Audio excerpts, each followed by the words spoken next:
Hello, everyone. Thank you for joining another episode of On Stage with Fave Unite TV. We are excited to have guests that are doing amazing things around the world, so much that it is important for them to be on stage in the spotlight and sharing with the world the amazing things that they are doing for humanity, for music, for culture, for all the things that are important to Black stories and Black storytelling around the world. And today we have our guest, Reverend Ogun Holder. Let me tell you a little bit about Reverend Ogun Holder. He is the co-founder of Project Sanctus, which is a safe, brave online space to discover and be our holiest self. And in doing so, together create a world of love, justice, and liberation for all. He is an ordained unity minister since 2011, an award winning author, and he holds certifications in spiritual coaching, grief and bereavement counseling, and the Enneagram. So, welcome to On Stage with Baby Unite TV. How are you doing today, friend? I'm doing great. Thank you so much for having me. As you were saying before we started recording, you and I go way back, and we have not collaborated enough for that way back. So I'm really glad that we are doing this today. I agree fully. And also on stage with us today is my friend and co-host today, Dr. Enolia Foti. And many of you have seen our work together. Enolia is an amazing empowerment coach for women. She is also the podcast host of The Infinite Way, where she has many guests that are exploring the world of creativity, spirituality on some very, very deep and meaningful levels. So I'm just here with some masters today. I am so thankful and excited today. So, but Ogun, today I really want to make sure that people know about the work that you're doing, and for our viewers, as Ogun said, we go way back. And we reconnected at the People of African Descent New Thought Conference, which was held at Unity Village in Lee Summit, Missouri, a few weeks back, earlier on in the beginning of August. And for those of you that are keeping up or have don't feel like you have a choice to see what's going on in the world around us, he had given a presentation or was part of a panel that really talked about advocacy, spiritual advocacy, how we cope or deal, or really mostly participate from our spiritual selves in this time that we're in. So, Ogun, I would love for you to just tell a little bit about your work in that arena and why that is so important for for the world that we're living in today. Absolutely. So the panel was spiritual activism. So it's this idea of social justice work within the context of spirituality, or using our spirituality as the foundation for the social justice work that we do, however that may look for each and every one of us. So my work, especially on the platform Project Sanctus, that was designed coming out of COVID as an online platform geared more specifically towards spiritual seekers, doesn't matter what your faith is, but for you, spirituality, centeredness is kind of like the milieu from which you operate. Then part of what we realize is that there were many people in these spiritual circles and it didn't really matter their race, but many people who in spiritual communities and spiritual circles, seekers, meditators, who kind of approached it from the paradigm of, as long as I'm doing my spiritual work, that's all the work I need to do in the world in order to shift things. And so our platform is really designed, and the work we do, the workshops we invite people into, the presentations we've done at conferences, on panels, along with my co-founder, Reverend Kelly Isla, is designed to say to people, no, that's the foundation from which you start, but you got to put some feet to your faith. You have to be in action. It's unity has these 5 core principles, and the 5th one says it's not enough to know the truth. We have to go and live it. And a lot of contemplatives feel like just being in that meditative contemplative space is enough. It's enough as a starting point, but then we have to be in action. And what I talk a lot about is this idea of spiritual bypassing, where we use a lot of those spiritual teachings. One of the things I used to hear a lot in unity is like, it's not ours to set it right, it's ours to see it right. And the intention of that saying is, we begin with a vision. We begin with a God-inspired, a spirit-inspired, a universe-inspired vision, however you want to talk about that thing that is, we're all connected to, that's bigger than each and every one of us. You start with a vision inspired by that, but then you got to move your feet towards that vision, right? But a lot of people just stop at the vision and go like, all right, I'm holding this in my heart, and if I'm holding it, it will manifest. So when it comes to social justice, to racial justice, nothing manifests without some action. Nothing manifests without lending your voice to it. Nothing manifests without you picking a lane in which you are going to show up as that vision, however you feel led to. So that's what I speak to. That's the work we do at Project Sanctus, empowering, educating, and equipping people to be in that space, especially in their spiritual communities. I write about it a lot as well. I have a newsletter on Substack called Necessary Trouble.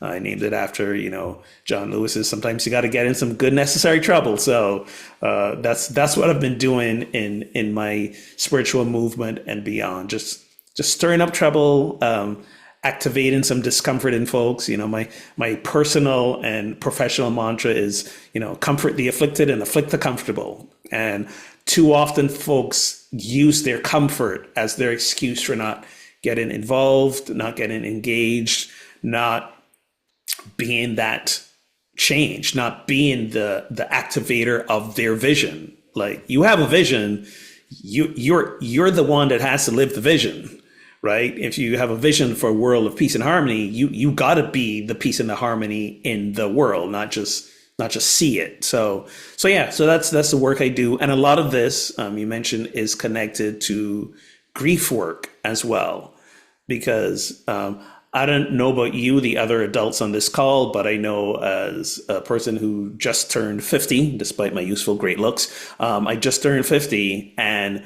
I've had a lot of big losses in my life. People very important to me in the last 10 years have died, starting with my wife to my father, people in between. But also a lot of little everyday losses that I speak about, like, the loss of dreams, the loss of who I thought I was going to be, where my life was going to be, the loss of how I thought this world was going to look when I got here. The loss of, as I'm getting older, my body just ain't doing the things it used to do when I was 20 years old, right? So there's all these little everyday losses. My daughter, she is about to turn 24, and parenting is really just about, from the day that child shows up in the world, letting them go, right? So parenting itself is a grief journey. So all of that is all integrated, and I think that we don't spend enough time in that space. Yes, let's be immersed in the joy, and let's be immersed in the passion of our work. But let's also realize that there's a lot of letting go that involves of ourselves and the thing around us, and that's some grief work we need to take a look at. I'm gonna stop talking now because the last thing you want to do is give a preacher a microphone. And as my daughter like to say sometimes, "Dad, you're monologuing again." So I'm going to pause right there. Well, all of that, though, of what you said is extremely important.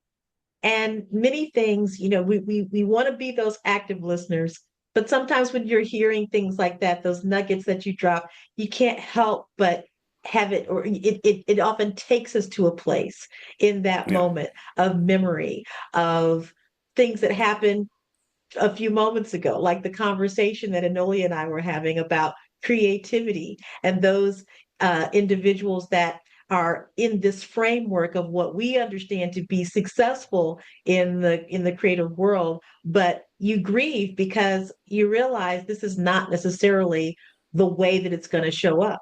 We're not going to show up always as the Beyoncés and Taylor Swifts. We're not going to always show up as the mega stadium filling artist.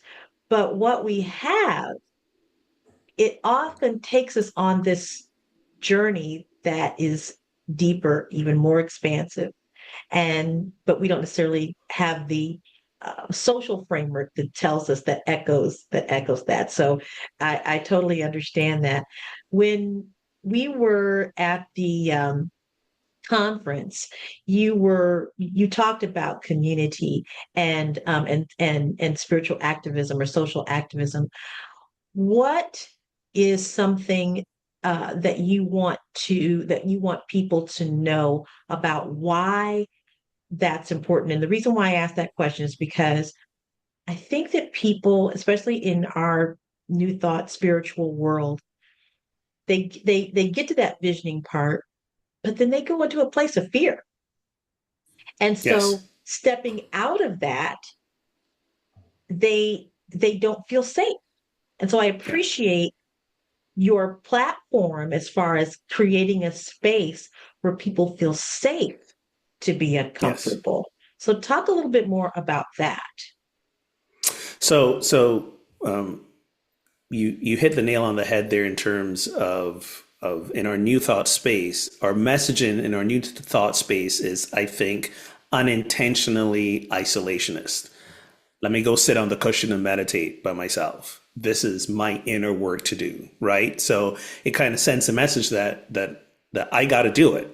Now, here's the thing: we were never meant to be alone, and this work, in terms of bringing justice and equity to the world, is too big for any one of us to do alone, right?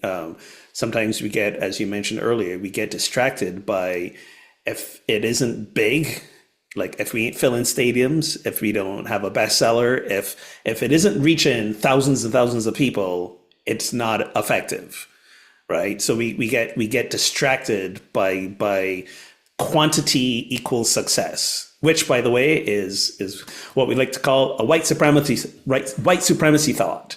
That's what that is. That's a capitalist thought, that more is better, that more is success. I always like to remind people, Jesus started off with 12, just 12 in that inner circle. More probably because they didn't count the women supporting his ministry. So let's say there were as many women as men. So top out at 25, maybe 25. Jesus had that. I'm making that up. Jesus had that circle of 25 that he walked around with. Okay, and 2,000 years later, look at where we are at. Okay, that's the other thing. The other thing is, are we willing enough to, as that saying goes, plant the tree that future generations will rest under their shade? So we also get attached to it's got to happen now. Okay, so that's another thing. That sense of urgency. That's another white supremacy norm that we talked about. But the community piece is multiple fold. First of all, it's we can lean on each other. Many hands make the work light. But almost more importantly, the members in our community reflect back to us the work we need to do in and of ourselves. The members of the community help grieve with us. They hold us while we're crying. The members of the community celebrate with us. This is, it's, what is that saying? The whole is greater than the sum of the parts, right? When we get together as spiritual people and we're meditating together and we're doing spiritual work together, the energy we send out is exponential compared to just what my one self is doing. And the other piece about the community is that if I am being hurt and affected, so are other people. It's never just me, right? And that isolationist thinking, also another lie of white supremacy, that it's only you. So as long as you don't connect with other people, then it's, it's just you. And that fear piece also is around the idea of, I need to know it all and have it mastered before I can step out. And that's another lie, right? You don't achieve mastery before you do the work.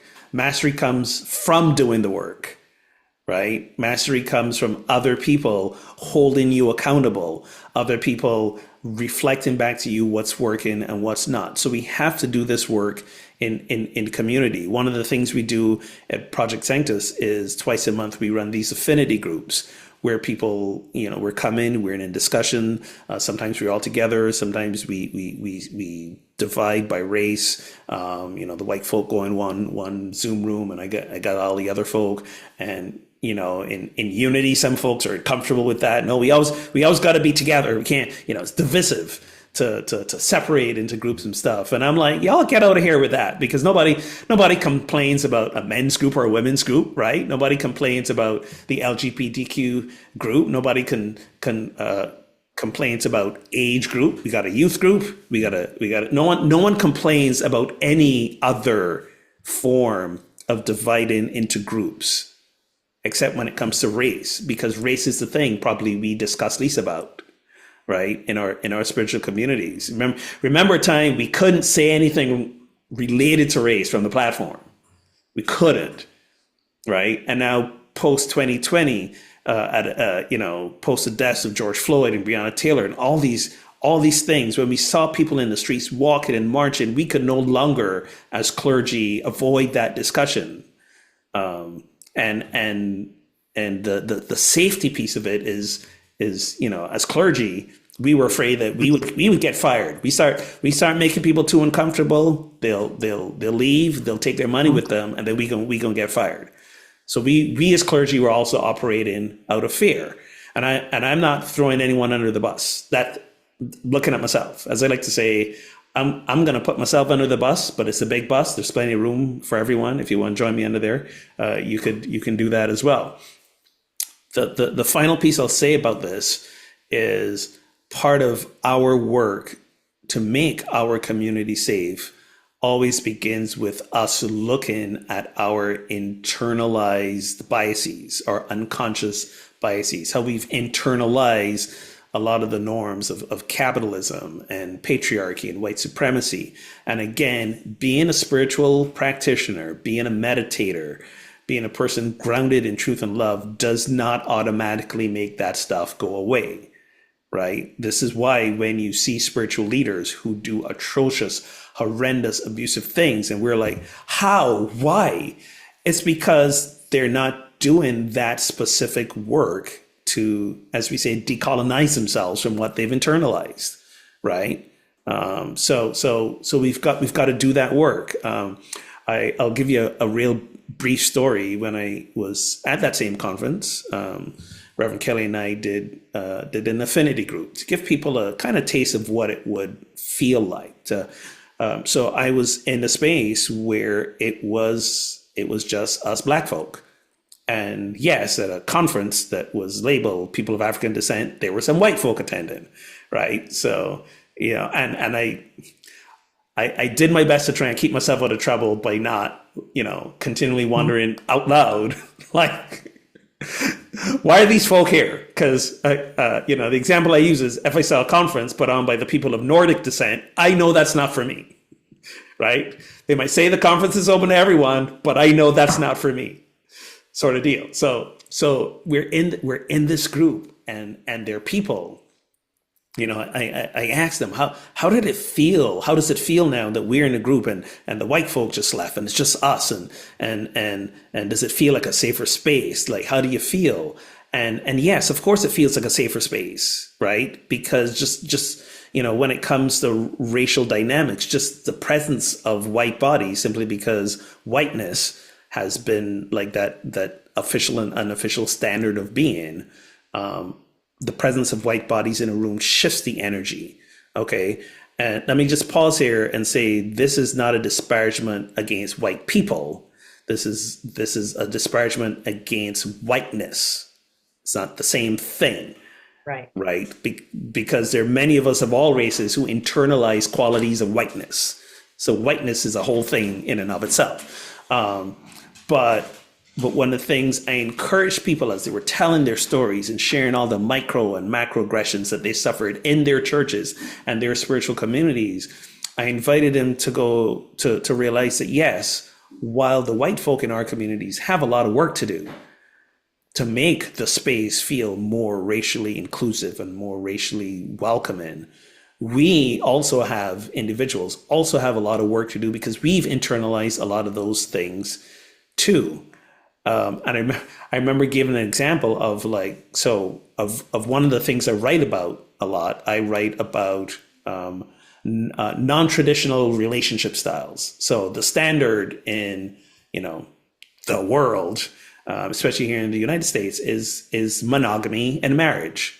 The cultural norm idea is you find that one person and you get married and you live the rest of your life happily ever after. And for a while, that person had to be of the opposite sex. Now we've come a ways where it doesn't have to be, right? So we're comfortable with we're most of us are comfortable with that now. But what happens when there's people for whom that model doesn't fit, right? What if there are people who want to be single their whole life? What if there are people who, want to live with a partner but not get married? What if there are people who want multiple dedicated partners? What if we step outside that paradigm? Now, how comfortable do you feel? How comfortable would you feel in your church if like 4 people showed up and they're all romantically, like they're a quad, what we call a quad. They are living together. They are romantically and emotionally dedicated to each other, and they all show up together. How you gonna feel? And right away in the room, everybody got uncomfortable. Like you could feel the energy just shift. And I said, "This is what I'm talking about, right?" And since I've started writing about this, since I've started talking about this, since I've spoken about my own journey as someone who's polyamorous, I can't tell you how many people from different New Thought communities have messaged me and they're like, yeah, thank you for speaking about this because we don't feel comfortable in our communities. We can't say this. We can't be our full selves. In fact, there were some who's like, we had to leave our community, not because we were kicked out, because we were like, you know how we do in New Thought, we quiet shun the people, right? We let them know they're not welcome without telling them they're not welcome. So we had folks reach out to that. There's an organization called Open. I forget what it stands for, but they're doing a lot of work to become both politically active to create legal protections for people in non-traditional family arrangements. Because we don't have, so right now, because of how far we've come in this country, still a ways to go, you can't be fired because you're Black. You can't be fired because you're gay, right? The law is on your side. However, if you are non-monogamous, you're polyamorous, and your employer finds out and doesn't believe in that, they can fire you and you have no legal protection. Your relationship orientation does not have legal protections. So this organization is trying to work to create some movement around that. And they just did a survey around where people are the most and the least open about if they're in what we call a non-normal relationship style. The first area that people kept most secretive about was to their landlord, because if sometimes again, because we have no status protections, a landlord could say, listen, I'm not down with three y'all living together, whatever, can kick you out. You know what the second place was? Churches and spiritual communities was this, and it was the second place where people felt they had to remain closed. They had to remain secretive about their relationship structure. So that's just one example of where we all have our work to do to go like, how have we internalized a lot of these norms? And to be clear, we can read the research to show how the push towards monogamy and marriage in many ways supports a lot of patriarchy and white supremacy. Now, I'm not saying people shouldn't be monogamous and get married. That's not what I'm saying at all. If you're clear that that's what's for you, by all means. But are you doing it from an informed place, an awakened place, or are you doing it from just a culturally, unconsciously programmed place? And that's the deconstruction work we all have to do, regardless of the choices we end up making. There's no right or wrong choice. It's more where the choice is coming from. Are they coming from fear, right? Are they coming from these internalized norms? Or are they coming from a desire to connect and be joyful and bring justice and equity to the world? So that's what my work is centered around, creating the space to invite people and create communities around that work. And make no mistake, it is hard work. It is not quick work. We like a quick turnaround. No, this is not.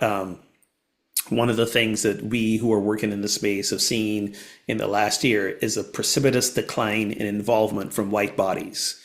So 2020 happened. You know, white folk are marching in the streets. White folk are reading the books. They're reading How to Be Anti-Racist. They're reading, what else are they reading? White Fragility. They're reading all the books and they're in all the book clubs. And they're like, we are on this now. And then 2 years later, they realize, oh, wait, we didn't fix racism in 2 years. We didn't fix racism in 3 years. In fact, it looks like sometimes the pushback is measurably worse. Oh, this is really long and tiring work. Oh, we got to get back to our lives. We tired. We are less engaged. I made a little improvements on myself, so I'm good now. And all of a sudden, there's this drop, and it's like, no, this is not how it works, right? So the justice work and the work to create what I like to say, heaven on earth, bring that vision of oneness. Which for me, oneness for me is a spiritual concept. The on the ground concept is equity. It's justice, which I define as removing the obstacles to equity. It's love, and that word love, like we misunderstand that word so much. And we think love equals niceness. We think love equals lack of conflict. We think love equals it's gotta feel good all the time. I want to share this James Baldwin quote that I shared at the panel, which is a quote that always keeps me in this work. And James Baldwin wrote that love does not begin and end the way we seem to think it does. Love is a battle. Love is a war. Love is a growing up. So if we love ourselves, we got to grow up and look deep inside of us and root out these unconscious things we've internalized. Love is a war, is a battle. Then we gotta get our feet on the ground. We gotta raise our voices, and we have to fight. And I know in New Thought we're like, you can't fight, right? Because you can't be against the thing. You know, that's the other thing. That's the other saying that I heard a lot. Well, what we resist persists. So we can't talk about it. We can't fight against it, because then we're just giving it fuel. No, that's in consciousness. What we resist persists. So if we are being called to do something and we resist it, that call is going to keep going, and we're going to be uncomfortable, right? So we have to be in resistance to that which is trying to tell us that we are anything less than. And how we resist that is, yes, both beginning with our inner work and then our communal work and banding together, and then being a voice for that. And that journey never ends, because we're always evolving. Every time I think I have reach a level of understanding. The floor drops out, and I'm like, oh, we still going down, you know. So it never Wow. ends, and that's good. I'm watching my friend Enolia's eyes. She's got thoughts spinning here, and there's so much synergy here because, of course, we speak all the time. In fact, every Thursday we've been praying together every Thursday for 3 years, and we've seen so much evolvement that's come through our lives. But a lot of the conversation, Ogun, that you shared, I hear from Enolia many times, particularly about norms, particularly about how we are programmed or inundated with information to try and keep us from being the full expression of God that we are. And Noli, I'm going to ask you to chime in on this conversation too. And I know you've got some questions as well. Yes. So I wanted to go back to something that you said very, very early into the conversation, which was the comfort zone that people have when they are stationary. And I know as a person who is an activist and a mover, that's one of the things that we have to deal with constantly. And in dealing with that, finding I love to define fear. I love to define fear as the bubble that people operate in, and they have a comfort level in the center of that bubble. And as long as it's within that bubble and it doesn't expand any further, everything's good, right? But everything that makes us grow, everything that we have to get over, every challenge that we have is outside of that bubble, right? Because we're not comfortable with it, right? And that which makes us stronger, we have to learn how to make what's uncomfortable comfortable. So, in understanding your work and seeing how your work is viewed, my question to you would be, how do you move that individual? How do you move that community to make that which is comfortable uncomfortable so that you can address and embrace whether it's grievance, whether it's activism in the respect of what you're looking to seek to make people more aware of? Because that which is not embraced, that's uncomfortable, we're also unconscious of. Yeah. So I'll turn it over to you for that. Thank you. Great question. And I promise it wasn't set up this way, but the very last Sunday talk I did in the church was exactly on this topic. How do we find ourselves outside of our comfort zone, right? The saying I love is comfort zones, great places to live, but nothing ever grows there. No. Just as you were saying. And part of that is we've been told, we've been programmed to think of discomfort as a bad thing, right? And for me, that's where it starts. That's where it starts. And listen, I understand that people fight years to get comfortable, Black folk especially. I ain't mad at you. If you are part of a marginalized group, whether you're a woman in a man's world, you're Black in a white world, whether you're queer in a straight world, if you find a place where you are steeped in joy and you are living your best life and you don't want to disrupt that, I ain't mad at you. Okay. However, what I like to say also is that no matter who we are carrying some privilege with us. Okay. So I may be a Black man, but I'm a man in a man's world. And they have been ways that my life has just, by the default of me being a man, easier than life has been for you two on this call, right? We all Black, but I'm a man. So I have unearned privilege in that regard, right? So I could, feel all guilty about that and not do anything, or I could realize, oh, this is my point of privilege that I can use as a launching pad to now speak. Because if people are gonna listen to me more because I'm a man, all right, well, now I got your attention because you have this unconscious bias of valuing male what a man says or what a woman says. Now they got your attention. Let me tell you what's bad about that. Let me tell you why you should change that. Right. So inviting people to see that their privilege is not something to fear losing or feel guilty about, but actually to be their point of power and to use the access that their privilege gives them to be that voice. But this is also why, to get more back to the comfort question, this is why this is spiritual work, right? Because comfort is about acceptance and discomfort is about refusing to accept that space we are in, even if it doesn't feel good, is refusing to accept it as is. That's mindfulness work. That's Zen work. That's Buddhism work, if you want to call it that. Just acceptance. Can we accept and can we surrender that wherever we are, in our place of discomfort?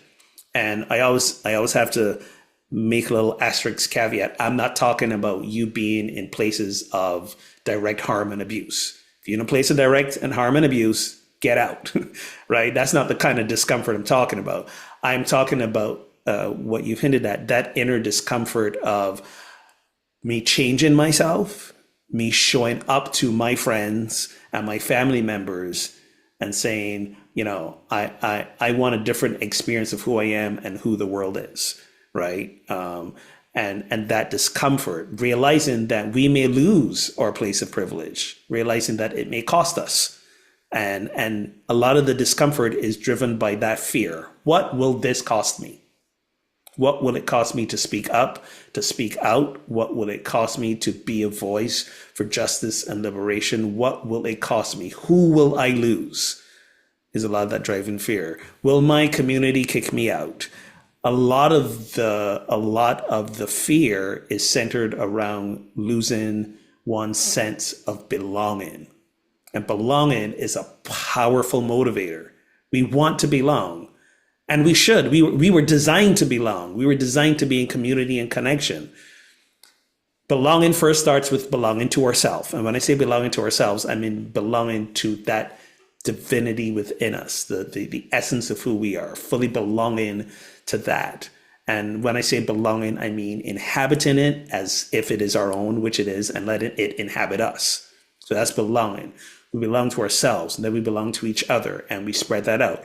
But as we realize our belonging, as we realize who we need to be for that manifestation of that vision of oneness and justice and equity, we will lose people along the way because some people ain't ready for it, right? Some people have remained connected to us based on their narrow definition of who we are, and we're going to lose people along the way. But you also have to remember, we're going to gain along the way as well. We're going to gain people. We will find new connections. We're going to find new members of our tribe. We're going to find new places of belonging. It's always in flux. This is, again, connected to the grief work.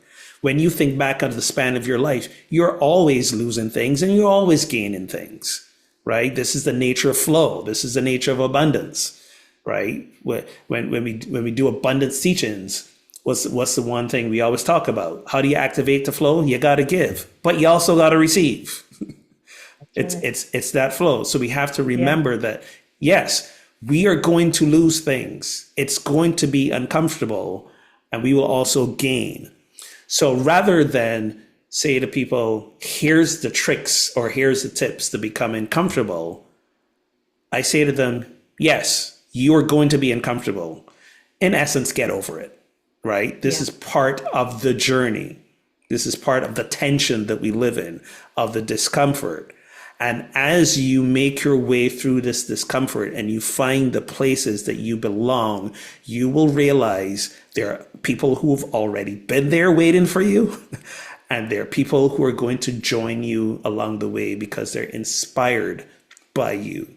So all the things that you fear that are at the root of that discomfort, the fear of abandonment, the fear of losing money or finances, the fear of public ridicule, all of those things, any trauma that's being activated by the fear of what will happen in discomfort, realize that on the flip side of that is that you're going to gain all the things back that you think you're going to lose. My circle of who I call friends and who I call compatriots and accomplices and all the things has changed over the course of the years of me doing this work, of me being a minister. It's changed. But guess what? I was never alone. Right? That's true. People moving out, people moving in. It's this flow. I was never, ever alone. The only times I felt alone was when I chose to isolate myself. Yeah. Yeah. You know, there is that aspect of re-engagement. So we recognize that we are uncomfortable, and somehow we have an experience that allows us to be enlightened. We come into a community, we come into a safe space, we begin to have the conversations, and then it's time to re-engage. And I've had a couple of situations like that, and Anolia and I were just talking about one yesterday, along with Reverend Randy Fickey, that you know. And he invited me to an opportunity to re-engage with someone. And I had to, and I still am reflecting, but what I understand is that as I own my choices and I own um my how can I say it? As I choose to re-engage and choosing how I want to re-engage, that is an empowerment piece for me. And for a moment I had to determine, is this coming from fear or is this coming from faith? Is this coming from um, ego or is this coming from a desire to maintain my joy, my empowerment? And so I imagine that you have situations or where you come across those individuals, they've gone through a program, or if they've sat in consultation and they've done the inner work, and now it's time to re-engage, maybe with those individuals or with those communities. What's that? What are some of the things that they have said to you, or what's been your own personal experience of having to re-engage with situations, people, places, communities that you had to pull away from? Well, I'll start off by saying I don't believe we always have to re-engage. Okay. There you go. So some people move in and some people move out, and it's best that they did. Yeah. Right? Yeah. Now, what's important is after they've left, am I still carrying them? Right? That's the thing. Can they leave and I let them go? Yeah. Can I leave and I stop being back there? Right. So for me, that's again, this way the spiritual work. That's forgiveness work. Right. That's unity. We talk about 12 powers. It's tapping in our power of release. So sometimes we can move on in love and remain joyful and centered. Forgiveness does not mean re-engagement. I say this to people, and it's not a proof of our forgiveness. For me, proof of my forgiveness is that I'm not angry with you anymore. But I'm also clear that I don't necessarily want to go back into that space to become wounded again. Yes. Okay. Yeah. So that's one.